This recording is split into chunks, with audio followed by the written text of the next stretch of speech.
Bloodlands, Europe Between Hitler and Stalin by Timothy Snyder is a profound historical analysis that focuses on the territories that lay between Nazi Germany and the Soviet Union during the 20th century, a region that was tragically caught in the crossfire of two of the most murderous regimes in history. Snyder's work examines the atrocities committed by both Adolf Hitler and Joseph Stalin in these areas, which include the countries of Poland, Ukraine, Belarus, and the Baltic states, from the early 1930s to the end of World War II. The book explores not only the brutality of the Holocaust and Stalin's purges, but also the broader context of violence, suffering, and the political and social devastation experienced by millions of people in the Bloodlands. The concept of the Bloodlands. Snyder coins the term Bloodlands to describe the geographical area that endured the worst suffering due to the actions of both the Nazi and Soviet regimes.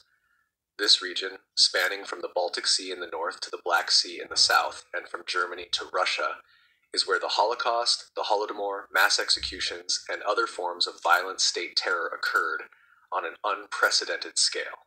Snyder emphasizes that these lands were not simply passive victims of ideological conflict, but were instead subjected to an intentional and organized policy of extermination and repression by both totalitarian regimes. The Stalinist regime and its brutality. Snyder begins by exploring the impact of Stalin's policies in the early 1930s, particularly the forced collectivization of agriculture and the subsequent famine in Ukraine, known as the Holodomor. While the famine affected other parts of the Soviet Union, Ukraine experienced it most acutely, with millions of peasants dying as a result of forced grain requisitions. Stalin's policy was one of deliberate repression, and the famine was not an accident, but rather a consequence of a calculated effort to suppress Ukrainian nationalism and resistance to Soviet policies. In addition to the famine, Stalin's regime conducted widespread purges that targeted various groups within the population. In the 1930s, millions of people were arrested, executed, or sent to labor camps in Siberia. Many of the victims were intellectuals, political opponents, and national minorities who were accused of being enemies of the state. The purges instilled a culture of fear and repression, leading to mass imprisonment and suffering, and it set the stage for the subsequent terror that would unfold under Hitler. The rise of Nazi Germany and the Holocaust. Snyder then shifts his focus to the rise of Nazi Germany and the resulting terror. The invasion of Poland in September 1939 marked the beginning of the brutal occupation of Eastern Europe by the Nazis. However, the Holocaust, which has often been viewed as a primarily German phenomenon, also had deep roots in the regions Snyder focuses on. Snyder argues that the mass killings of Jews, Roma, disabled people, and others were not only perpetrated by the Germans, but also carried out with the collaboration of local populations, many of whom saw the Nazi invasion as a liberation from Soviet rule.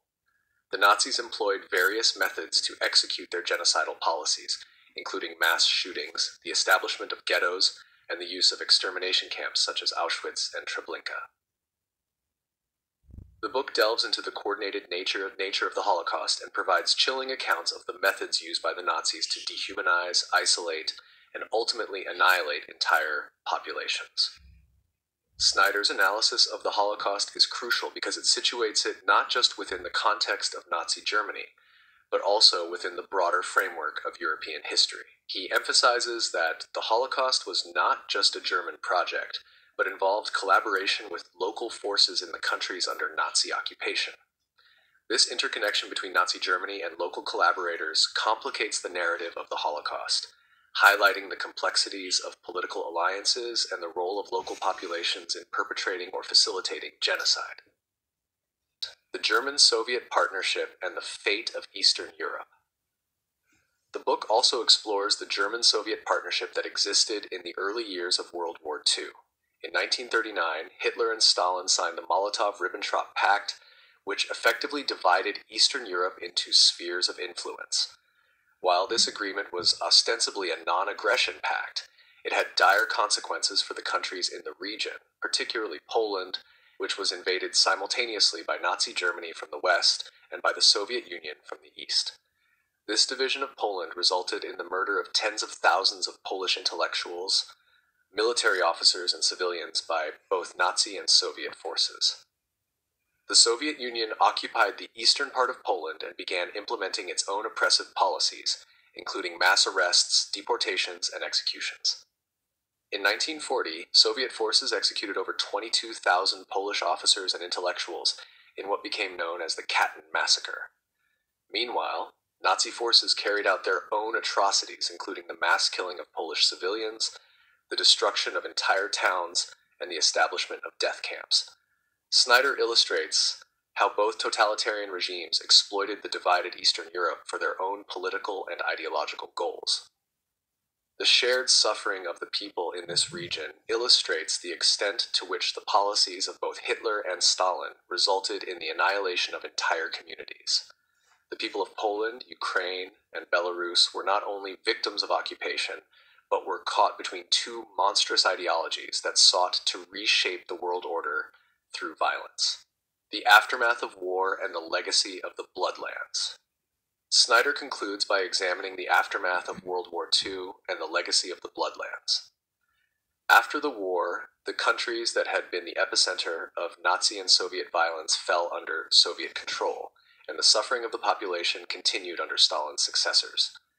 The history of Eastern Europe in the post-war period was marked by continued repression, political purges, and the suppression of national identities. This cycle of violence and repression left lasting scars on the region, shaping the political landscape of Eastern Europe for decades to come. The book concludes with an analysis of how the Cold War overshadowed the memory of these atrocities.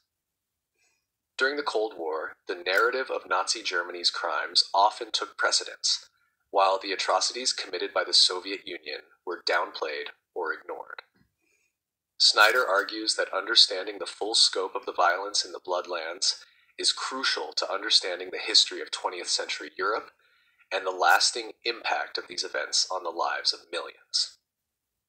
Bloodlands is a landmark work that provides a deeply human and comprehensive account of the suffering experienced by the people of Eastern Europe at the hands of both Nazi Germany and the Soviet Union. Through meticulous research and vivid storytelling, Timothy Snyder gives a voice to the victims of these regimes, illuminating the devastating consequences of ideological extremism and political violence. The book challenges traditional narratives of World War II and the Holocaust by examining the broader context of totalitarianism and the shared history of the people who lived in the Bloodlands. By focusing on this forgotten and often overlooked region, Snyder not only offers new insights into the history of the 20th century, but also helps us to better understand the human costs of ideological conflict and state-sponsored violence.